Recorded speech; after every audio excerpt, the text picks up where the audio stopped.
하였더라. 아멘. 사랑하는 성도 여러분, 저는 오늘 출애굽기 10장 1절에서 20절까지 신들의 전쟁, 메뚜기의 재앙이라는 주제로, 또한 어느 때까지라는 부제로 함께 말씀을 나누고자 합니다. 바로는 7번째 재앙, 우박의 재앙 때에 하나님께서 바로의 마음의 재앙을 보내셨어요. 6번째까지의 재앙은 땅에 보내셨고 가축에게 보내셨어요. 그런데 지금 7번째 재앙은 하나님께서 특별히 바로의 마음에 보내셨다라고 말씀하셨어요. 하나님께서 바로의 마음을 깨부수시려고 그 마음에 재앙을 보내신 거예요. 이로 인하여서 이 바로의 마음이 한풀 꺾이게 되어지고 하나님 앞에 그의 죄악을 인정하고, 하나님, 나는 악하고 하나님은 선하십니다. 하나님, 내가 범죄하였습니다. 라고 이렇게 고백하는 일이 말씀 가운데에 기록되어집니다. 그때라도 하나님이 그의 마음에 재앙을 보내셔서 그의 죄악을 깨닫게 하셨을 때, 그때라도 그의 죄악으로부터 돌이켜서 여호와께 순종하는 길을 걸어가야 했습니다. 왜요? 그 길만이 생명의 길이니까요. 오직 여호와께 경외하고 여호와께 경배하며 그분의 말씀에 순종하는 것만이 살 길이요 생명의 길이니까요. 그럼에도 불구하고 바로는 이내 다시금 돌이켜, 눈앞에서 재앙이 사라지자 다시금 돌이켜 죄악의 길을 끝까지 걸어가는 모습을 말씀 가운데 보여주게 됩니다. 이제 하나님께서 바로에게 3절을 통하여서 이렇게 말씀하십니다. 띄워주시겠어요? 함께 읽겠습니다. 시작. 네가 어느 때까지 내 앞에 겸비하지 아니하겠느냐? 아멘. 자, 여러분, 어느 때까지라고 하는 이 표현은 히브리어 원어를 직역해보면 얼마나 오래입니다. 얼마나 더 오래 버티겠냐는 거예요. 하나님께서 선지자 모세를 보내셨어요. 모세와 아론을 통하여서 숱한 기적들을 보여주셨습니다. 또한 그 애굽 땅 가운데에 하나만 내린다 할지라도 누구도 견딜 수 없을 만한 엄청난 재앙들을 벌써 7가지나 내리셨어요. 그럼에도 불구하고 아직도 버티고 자기의 고집과 완고함을 포기하지 않고 있는 이 바로를 향하여서 하나님께서 이렇게 말씀하시는 거예요. 얼마나 더 버티겠느냐? 얼마나 더 오랫동안 버티겠느냐라고 말씀하시는 거예요. 여러분, 하나님께서 무려 7가지의 재앙을 이 바로와 애굽에게 내리셨습니다. 얼마나 더 맞아야 할까요? 얼마나 더 당해야 할까요? 얼마나 더 재앙을 맞아야만 하나님 앞에 무릎 꿇고 경배하는 자리로, 그 말씀에 순종하는 자리로 나아갈 수 있을까요? 바로는요, 사실 끝까지 하나님 앞에 굴복하지 않습니다. 부복하지 않아요. 하나님 앞에 순종하지 않습니다. 그러므로 자기의 온 군대가 홍해에 수장되기까지, 홍해에 죽어가기까지 그 고집과 완고함과 자존심을 포기하지 않는다는 거예요. 여러분, 그럼에도 불구하고 한번 생각해 보시겠어요? 만약 바로가 버티면 하나님을 이길 수 있을까요? 때를 쓰고 버티고 자기의 것을 끝까지 고집하고 또 고집하면 하나님도 꺾어낼 수 있을까요? 아닙니다. 그렇지 않습니다. 하나님은요, 뜻하신 바를 반드시 이루어내시는 분이에요. 우리가 그 앞에 어떠한 인내를 가지고 어떠한 견딤의 능력을 보여준다 할지라도 그럼에도 불구하고 결국에는 하나님의 뜻이 이루어질 거예요. 그러니 여러분, 기억하시길 바랍니다. 여러분, 인생의 지혜란 무엇입니까? 인생의 지혜는요, 하나님께 대적하지 않는 겁니다. 여러분, 인생의 지혜는 하나님 앞에서 고집 부리지 않는 겁니다. 인생의 지혜는요, 하나님의 보내신 징계와 고난과 환난과 역경의 신호 앞에서 마음의 고집들을 내려놓고 하나님 앞에 부복하는 것인 줄 믿습니다. 여러분, 왜냐하면 그것만이 살 길이기 때문이에요. 하나님 앞에서 자기의 완고함을 계속해서 고집한다는 것은 자기만 손해이기 때문입니다.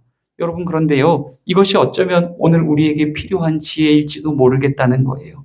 알아서 하나님 앞에 엎드리는 겸비함의 지혜가 우리에게 필요하다라는 겁니다. 여러분, 그렇지 못한 바로에게, 끝까지 자기의 완고함을 포기하지 않는 바로에게 하나님께서 어떠한 결과를 주실까요? 우리 4절에서 6절까지 말씀 함께 읽어볼게요. 우리 함께 읽겠습니다. 네가 만일 내 백성 보내기를 거절하면 내일 내가 메뚜기를 네 경내에 들어가게 하리니 메뚜기가 지면을 덮어서 사람이 땅을 볼 수 없을 것이라. 메뚜기가 네게 남은 그것 곧 우박을 면하고 남은 것을 먹으며 너희를 위하여 들에서 자라나는 모든 나무를 먹을 것이며 또 네 집들과 네 모든 신하의 집들과 모든 애굽 사람의 집들에 가득하리니 이는 네 아버지와 네 조상이 이 땅에 있었던 그 날로부터 오늘까지 보지 못하였던 것이리라 하셨다 하고 돌이켜 바로에게서 나오니. 아멘. 여러분, 바로가 하나님께 대적하고 그분의 명령에 불복종함으로, 불순종함으로 그에게 다가온 결과가 무엇입니까? 전무후무한 재앙입니다. 메뚜기의 재앙이 온 땅을 덮고 온 땅의 모든 것을 사라지게 하는 재앙을 받게 되었다는 거예요. 메뚜기가 겨우 우박을 피하고 살아남은 나무와 풀과 먹을 수 있는 모든 것들을 덮쳐서 다 사그러지게 만들고 있더라는 겁니다. 이 끔찍한 저주의 선포 후에 바로의 신하들마저도 생명을 걸고 바로 앞에 나아가서 이렇게 이야기합니다. 우리 7절 말씀 띄워주시고 함께 읽겠습니다. 시작. 바로의 신하들이 그에게 말하되 어느 때까지 그 이 사람이 우리의 함정이 되리이까? 그 사람들을 보내어 그들의 하나님 여호와를 섬기게 하소서. 왕은 아직도 애굽이 망한 줄을 알지 못하시나이까 하고. 아멘. 여러분 기억하십니까? 하나님도 3절에서 바로에게 뭐라고 말씀하셨죠? 어느 때까지? 어느 때까지 네가 고집하고 어느 때까지 네가 나에게 겸비하지 아니하겠느냐라고 말씀하셨어요. 그런데 지금 바로의 신하들도 똑같이 이야기합니다. 얼마나 더 버티시겠습니까?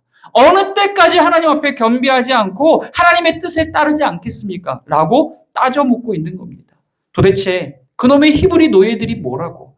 도대체 그놈의 이스라엘 백성들이 뭐라고 이렇게까지 이스라엘 백성들이 다 죽어가고 이스라엘 땅이 황폐해져 가고 있음에도 이스라엘 온 지경이 죽음으로 덮여져 가고 있음에도 왜 이렇게까지 그들을 고집하고 자기의 고집을 내려놓지 못하고 있냐고 묻는 겁니다.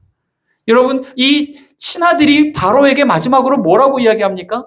아직도 왕이시여 아직도 애굽이 망한 것을 알지 못하나이까? 우리 애굽은 이미 망했습니다. 이미 가축들도 풀도 나무도 다 죽고 사람도 다 죽어갑니다. 애굽은 이미 다 망했습니다. 어찌하여 당신만 알지 못하시나이까? 라고 이야기하는 거예요. 여러분 이것을 무엇이라고 표현할 수 있을까요? 정말 죄송합니다. 이 에어컨 약간만 더 낮춰주시겠어요? 제가 갱년기인가? 더웠다가 추웠다가 그랬죠. 죄송합니다. 정말 죄송합니다. 네네. 감사합니다. 여러분 이것을 표현하자면요. 영적 무감각이라고 할 수 있어요. 영적 무감각이요. 느껴지질 않는 거예요. 다 죽어가고 있고 다 망해가고 있고 이미 죽음의 끝이 그 앞에 서 있음에도 느껴지질 않는 겁니다. 여러분 성경에서 나오는 병 중에 제일 무섭게 그리고 무겁게 다루는 병 하나가 있어요. 그게 뭐냐면 나병이라고 하는 병입니다. 이 나병의 무서움은 뭔지 아십니까? 무감각이에요. 온 몸에서 서서히 감각이 다 사라져가는 거예요. 그러면서 손끝이 썩어져 가고 발끝이 떨어져 나가고 손가락과 발가락과 손과 발이 다 떨어져 나가는데도 느껴지질 않는 거예요. 무감각해지는 거예요. 영적 무감각이 이런 것 아니겠습니까? 여러분 정말로 무서운 것은 바로 이런 것 아니겠냐는 거예요. 영적으로 병들어 있고 죽어가고 있는데도 느껴지질 않는 거예요. 이미 하나님의 심판이 그 앞에 놓여져 있음에도 깨달아지질 않는 거예요. 그러므로 끝까지 죽음을 향하여 달려가는 어리석은 모습을 보이는 것, 그것이 영적 무감각 아니겠습니까? 사랑하는 성도 여러분, 우리도 마찬가지입니다. 여러분 말씀을 듣고 일주일간 세상에서 살아가실 때 죄의 유혹 앞에서 말씀이 생각나서 혹시 두려운 마음이 드신 적 있으십니까? 혹시 불편한 마음이 드신 적 있으신가요? 여러분 세상의 유혹 앞에서 말씀이 생각나서 불편하고 두려운 마음들을 가져보신 적이 있으신가요? 여러분 괜찮습니다. 괜찮아요. 아직 영적 감각이 살아있다라는 신호예요.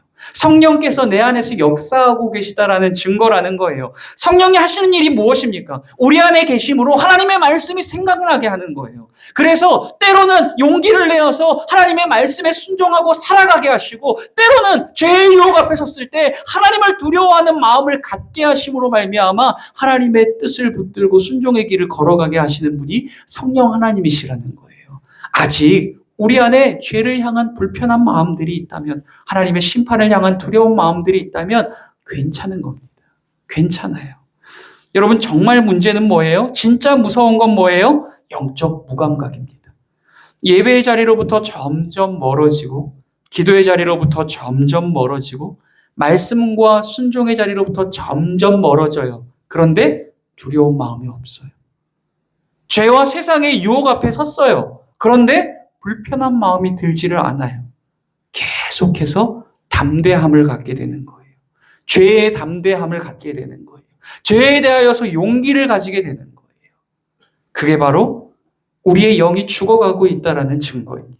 영적 무감각의 증거라는 거예요. 사랑하는 성도 여러분, 영적으로 민감하게 깨어 있을 수 있는 저와 여러분이 될 수 있기를 주의 이름으로 축복합니다. 하나님 앞에서 멀어져 가는 것이 두렵고 세상과 죄의 유혹 앞에 설 때마다 불편한 마음을 가질 수 있는 저와 여러분이 될 수 있기를 간절히 소원합니다. 하나님의 심판이 두렵고 마음이 불편함으로 말미암아 날마다 우리의 삶에 어떠한 선택과 결정의 기로 앞에 설 때마다 하나님을 믿음으로 선택하여 내고, 약속의 말씀을 믿음으로 선택하여 내고 순종의 길을 끝까지 걸어낼 수 있는 저와 여러분이 될 수 있기를 주의 이름으로 축복합니다. 바로의 신하들이 목숨을 걸고 바로 앞에 나와 말합니다. 애굽이 다 망했습니다. 끝났습니다. 어찌하여 당신만 알지 못하시나이까? 이제 그 백성들을 보내소서. 여러분, 그렇다면 바로는 어떻게 할까요? 하나님의 말씀도 듣지 않는 바로예요. 그런데 과연 바로가 신하들과 백성들의 말은 들을까요? 우리 말씀 함께 볼게요. 8절에서 바로가 모세를 불러놓고요, 이렇게 이야기합니다. 우리 함께 읽겠습니다. 첫 번째 것 함께 읽겠습니다. 시작. 가서 너희의 하나님 여호와를 섬기라. 여러분, 이게 누가 이야기한 거냐면요, 바로가 얘기한 거예요. 그토록 지금까지 하나님께서 기대하시고 모세와 이스라엘 백성들이 그토록 애타고 간절하게 기다려온 말이 이 말 아니겠습니까? 가서 너희의 하나님 여호와를 섬기라. 이제 더 이상 애굽의 종이 아니라 세상의 노예로 살아가는 것이 아니라 하나님의 백성으로 살아갈 수 있는 길이 열린 거예요. 얼마나 기쁩니까? 여러분, 이게 웬일입니까? 우리 바로가 달라졌어요. 뭐 이런 건가요? 바로가 어떻게 한순간에 이렇게 달라질 수 있었을까요? 바로는 정말 아주 다른 사람이 된 걸까요? 이제 하나님의 뜻 앞에 부복하고 순종하는 사람으로 변화되어진 걸까요? 과연 그럴까요? 여러분, 그 이후에 바로가 두 번째 말을 합니다. 바로가 모세에게 이 말을 했어요. 두 번째 함께 읽어보겠습니다. 시작. 갈 자는 누구냐? 여러분, 이게 무슨 의미일까요? 지금 이스라엘 백성들을 계속해서 보내라라고 이야기했잖아요. 그리고 이스라엘 백성들이 떠나면 되잖아요. 그런데 지금 모세에게 뭐라고 이야기했어요? 갈 자는 누구냐? 라고 얘기했어요. 이게 무슨 말이에요? 이게 무엇을 전제로 하고 있는 거죠? 설마 다 갈 거 아니지? 라는 말인 거예요. 다 갈 건 아니잖아. 그지? 설마 다 가려고 하는 건 아니잖아. 라고 생각하고 있는 거예요. 갈 자는 누구냐? 라고 이야기하고 있어요. 여러분, 이 모세가 남녀노소 모두 갈 것이라고 이야기해요. 왜요? 그들 모두 다 하나님의 백성이니까요. 노인으로부터 시작해서 어린 아이에까지 아무것도 할 수 없는 갓난아이라 할지라도 그들이 하나님의 형상대로 지음받고 하나님께서 택하신 하나님의 백성이기 때문에 하나님의 품으로 돌아가는 게 당연한 거예요. 그럼에도 불구하고 바로는요, 갈 자가 누구냐라고 이야기해요. 이후에 바로가 10절 말씀에서 이렇게 이야기해요. 여러분, 저기 마지막 말씀은요, 제가 이 10절 말씀이 개역개정 성경에 조금 애매하게 쓰여 있어서 히브리어 원어를 번역한 겁니다. 의역한 거예요. 우리 마지막 말씀 함께 읽어볼게요. 시작. 내가 너희의 어린아이들을 너희와 함께 보내야만 그렇게 여호와가 너희와 함께 한단 말이냐? 너희가 악하다. 바로가 이렇게 이야기했어요. 남녀노소 어린 아이들까지도 다 데려가겠다라고 이야기하니까 바로가 뭐라고 이야기해요? 너희가 악하다. 어찌 어린 아이들을 데려가려 하느냐라고 이야기하는 거예요. 여러분, 이게 무슨 말입니까? 어린 아이들이 광야길로 나가게 되면 어려울까 봐, 힘들까봐, 위험에 처할까봐, 어린아이들을 걱정해서 지금 보내지 않으려고 하는 걸까요? 왜일까요? 여러분, 이방 문화 안에서는요, 이방의 신전에 들어가서 이방 신들을 섬길 때 아이들이 들어갈 수 있을까요? 없을까요? 없습니다. 들어갈 수 없어요. 그 문화 안에서도 애들은요, 필요 없는 존재로 여겨졌어요. 그래서 아이들은 쫓겨났다는 거예요. 애들은 가라, 쫓겨났다는 거예요. 바로의 입장에서는요, 굳이 아이들까지 데려가서 제사를 드리겠다라는 게 악한 욕심으로 여겨지더라는 거예요. 왜냐하면 바로의 입장에서 모세의 요청은 3일길쯤 가서 하나님을 섬기겠다라고 이야기했으니 금방 갔다가 돌아올 수 있을 것이라는 헛된 기대와 소망을 품고 있었던 거예요. 하나님의 뜻대로 이 백성을 온전히 다 보내는 게 아니라 잠시 갔다가 돌아올 것을 생각하고 보내주려고 하고 있다라는 겁니다. 그런데 여러분, 지금 이스라엘 백성들의 아이들을 보내주지 않겠다라고 하는 것은 어떤 의미일까요? 바로가요, 이스라엘의 아이들을 포로로 잡고 있겠다라는 거예요. 볼모로 잡고 있겠다라는 거예요. 인질로 잡고 있겠다라는 거예요. 내가 너희의 아이를 사로잡고 있는 거 기억해. 3일 길을 가건 4일 길을 가건 상관없는데 다시 돌아와야 해. 네 아이들 보고 싶으면 다시 돌아와야 해. 아이를 볼모로 삼고 인질로 삼아서 다시금 순종의 자리로, 이 바로에 대한 순종의 자리로, 바로의 노예의 자리로, 포로의 자리로 다시금 돌아오게 하려고 애쓰고 있는 겁니다. 그래서 바로는 모세에게 너희 장정만 가서 여호와를 섬기라 라고 이야기하고 자기의 목전에서 쫓아내버립니다. 지금 바로가 여러분 모세와 하나님 앞에 뭘 하고 있는 거죠? 누가 갈 거냐? 라고 물어봤어요. 그리고 너희 장정만 가라 라고 이야기했어요.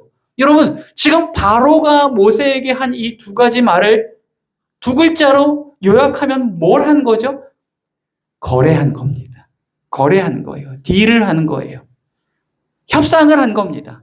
타협을 한 거예요. 거래를 제안한 겁니다. 하나님은 분명히 뭐라고 말씀하셨죠? 내 백성을 다 보내라 라고 말씀하셨어요. 그럼에도 다요? 진짜 다요? 그건 아닌 것 같은데요. 다 보내는 건 아닌 것 같아요. 내가 그렇게 손해볼 수 있습니까? 그건 아닌 것 같은데요. 그건 내게 악한 요구입니다. 라고 이야기하면서 하나님과 거래를 제안하고 있는 모습을 본문 말씀 가운데서 보여주고 있어요. 너희도 가서 예배 드려. 괜찮아, 예배 드려. 그리고 나도 내 노예를 다 잃어버리는 손해 정도는 보지 않을 거야. 그러니 이 정도 선에서 마무리하자. 이렇게 협상하고 타협하자. 라고 이야기하고 있는 거예요. 사랑하는 성도 여러분. 두렵고 떨리건대 혹시 오늘 우리에게도 이와 같은 바로의 모습이 있지 않은지 두렵고 떨림으로 돌아보아야 할 것입니다. 오늘 우리에게도 혹시 이 바로에게 모세가 악한 존재로, 하나님이 악한 존재로 여겨졌듯이 하나님이 우리에게 악한 존재로 여겨질 때가 있지는 않습니까? 하나님이 나를 가까이 부르시려고 하실 때, 더 많은 순종을 요구하실 때, 더 많은 헌신을 내게 요구하실 때, 여러분, 우리도 하나님에 대하여서 이런 마음 품지 않냐는 거예요. 너무 욕심 아닙니까? 하나님, 너무 많이 원하시는 거 아니에요? 하나님, 너무 하시는 거 아니에요? 나도 이 정도까지는 할 수 있다고요. 그런데 이건 너무 심한 것 아닙니까? 이렇게까지 요구하신다고요? 그렇게까지 못하겠어요. 여기까지만 할게요. 우리의 순종이라고 하는 것들이 어쩌면 우리가 기쁨으로 할 수 있는 선을 그어놓고 거기까지만 하며 하나님 이것이 순종입니다. 이것이 믿음입니다. 여기까지만 받으세요. 더는 원하지 마세요. 나 터치하지 마세요. 나 터집니다. 하나님 앞에 거래를 하고 하나님 앞에 협상하고 있는 것이 우리의 모습은 아니냐는 겁니다. 사랑하는 성도 여러분, 오늘 우리는 하나님의 말씀에 온전히 순종하고 있습니까? 온전히. 그 말씀이 이해되어지지 않을 때에도, 공감되어지지 않을 때에도, 그것이 내게 어떠한 손해와 피해를 요구할 때에도, 그럼에도 불구하고 목숨을 걸고 그 말씀 앞에 순종의 길을 걸어내고 계십니까? 아니면 내가 할 수 있는 것만, 나도 할 때의 보람이 느껴지고 기뻐할 수 있는 요소들만 선택하여서 그것을 순종이라고 말하며 하나님 앞에 올려드리고 있는 것은 아닙니까? 여러분, 하나님 말씀에 온전히 순종했다가 손해보고 피해볼까 봐 머뭇머뭇하고 주저하고 있는 것이 오늘 우리의 모습은 아닙니까? 하나님과 세상 사이에서, 하나님의 말씀과 세상의 유익 사이에서 어느 쪽도 손해보지 않을 정도로 적당하게 거래하고 협상을 제안하고 있는 것이 오늘 저와 여러분의 모습은 아닌지 모르겠습니다. 두렵고 떨림으로 하나님 앞에서 우리 자신을 돌아보아야 할 줄 믿습니다. 만약 우리가 하나님의 말씀에 온전히 순종하기보다 거래와 협상을 제시하며 손해보지 않을 만큼 적당한 신앙생활과 적당한 순종만을 고집하고 있다면, 여러분, 오늘 이 말씀 가운데 하나님께서 바로와 애굽에게 내리신 결과가 무엇인지 두렵고 떨림으로 우리가 주목해 봐야 할 것입니다. 우리 15절 말씀, 본문 15절 말씀 함께 읽겠습니다. 시작! 메뚜기가 온 땅을 덮어 땅이 어둡게 되었으며 메뚜기가 우박에 상하지 아니한 밭의 채소와 나무 열매를 다 먹었으므로 애굽 온 땅에서 나무나 밭의 채소나 푸른 것은 남지 아니하였더라. 아멘. 이스라엘 백성들이 애굽 땅 고센에서 머물면서 애굽 땅 안에 있으면서조차도 하나님의 은혜로 말미암아 생육하고 번성하게 되었어요. 이것을 시기하고 두려워한 바로가 어떻게 했죠? 이들에게 노역을 시키고 이들에게 고된 노동을 시킴으로 이들을 학대하였어요. 이 학대를 통하여서 또한 이 이스라엘의 아기들을 잡아 죽이는 일들을 통하여서 이들의 생육함과 번성함을, 하나님의 은혜와 축복을 막아내려고 했던 거예요. 그러나 그럼에도 불구하고 이스라엘 백성들은 여전히 하나님의 은혜로 생육하고 번성해내는 모습을 보여줍니다. 노예였지만, 포로였지만, 애굽 땅에 있었지만 마치 약속의 땅에 들어간 백성들처럼 은혜와 축복을 누리면서 살아내는 모습을 보여주더라는 거예요. 그런데 그것을 방해한 애굽과 바로에게 주어진 결과가 무엇입니까? 마치 창세기 1장 2절처럼 공허와 혼돈의 상태. 온 세상이 지어지기 이전에 죽음으로 가득 차 있던, 어둠과 죽음으로 가득 차 있던 그 공허와 혼돈의 상태로 하나님께서 우박과 메뚜기의 재앙을 통하여 온 애굽 땅을 어둡게 하시고 온 애굽 땅을 죽음으로 가득 채워내시더라는 거예요. 혼돈과 공허에 갇혀있던 하나님의 창조 세계가 이 하나님의 창조와 운행하심에 따라서 풍성하게 채워지고 질서 있게 정리되었으나 바로가 창조주이신 하나님 앞에 대적하자 그 온 세상이, 이 애굽이라는 세계가 죽음의 세계로 공허와 혼돈으로 돌아가는 모습, 역창조, 반창조의 모습을 보여주게 됩니다. 하나님께서 메뚜기를 통해 바로와 애굽을 치시는 것은 애굽의 신과도 연결되어져 있습니다. 고대 이집트에서 메뚜기는요, 골치 아픈 존재였습니다. 메뚜기는 바람을 타고 이주하는데 그 규모가 엄청나게 커서 그들이 이주할 때는, 이 메뚜기들이 이주할 때는 태양을 가릴 정도였다라고 이야기해요. 이 1평방킬로미터의 이 메뚜기 떼는요, 보통 하루에 3만 5천 명분의 식량을 다 먹어치운다라고 합니다. 엄청나죠. 그 폐해가 엄청났다라는 거예요. 그런데 이것을 넘어서 애굽의 온 땅이 어둠에 덮일 정도로 엄청난 메뚜기 떼를 그 땅에 보내셨다라는 거예요. 애굽 사람들은요, 메뚜기와 황충의 피해로부터 곡식을 보호하기 위해서, 또한 풍요함을 얻기 위해서 그들의 신을 만들어서 섬겼습니다. 그 신의 이름들이 뭐예요? 바로 오시리스입니다. 그리고 또한 세네헴이라고 하는 신을 만들어서 섬겼습니다. 농업의 풍요함을 허락해주는 오시리스 신을 섬겼고요. 또한 곤충과 해충들의 피해를 막고 또한 농업의 풍요를 가져다 줄 수 있는 세네헴이라고 하는 이 신을 섬겼다라는 거예요. 그런데 지금 메뚜기 떼가 얼마나 이 애굽의 온 땅을 어둠으로 덮어내고 죽음으로 덮어내고 있는지, 이 모든 상황 가운데 아무리 오시리스 앞에 절을 하고 경배하며 기도하고 또한 세네헴 앞에 아무리 간구한다 할지라도 하나님의 재앙을 막아낼 수 없더라는 거예요. 하나님은 이것을 통하여서 세네헴이 아니라는 걸 보여주신 거예요. 오시리스가 아니라는 걸 보여주시는 거예요. 그들에게 재앙을 내리실 수도 있고 그들에게 축복을 내리실 수도 있고 생사와 복을 주원하시는 분이 오직 여호와 하나님이심을 하나님께서 드러내어 보여주신 줄 믿습니다. 여러분, 바로는요, 자신의 앞에 들이운 이 죽음의 그림자를 보고서야 다시금 자기의 죄악을 깨닫고 이렇게 이야기합니다. 우리 16절과 17절 말씀 띄워주시고 함께 읽겠습니다. 바로가 모세와 아론을 급히 불러 이르되 내가 너희의 하나님 여호와와 너희에게 죄를 지었으니 바라건대 이번만 나의 죄를 용서하고 너희의 하나님 여호와께 구하여 이 죽음만은 내게서 떠나게 하라. 아멘. 내가 여호와 하나님 앞에 죄를 지었으니 이번만 나의 죄를 용서하시고 이 죽음만 나를 떠나가게 하옵소서. 이게 뭐예요? 이 또한 거래입니다. 진정한 회개가 아니에요. 진정한 회개는 이번만이 아닙니다. 이후로 영원토록 하나님을 섬기고 하나님을 기쁘시게 하는 삶을 살아가겠다라고 하는 결단이 회개예요. 하나님 나 잘못했어요가 회개가 아니라는 거예요. 그것은 회개의 시작일 뿐입니다.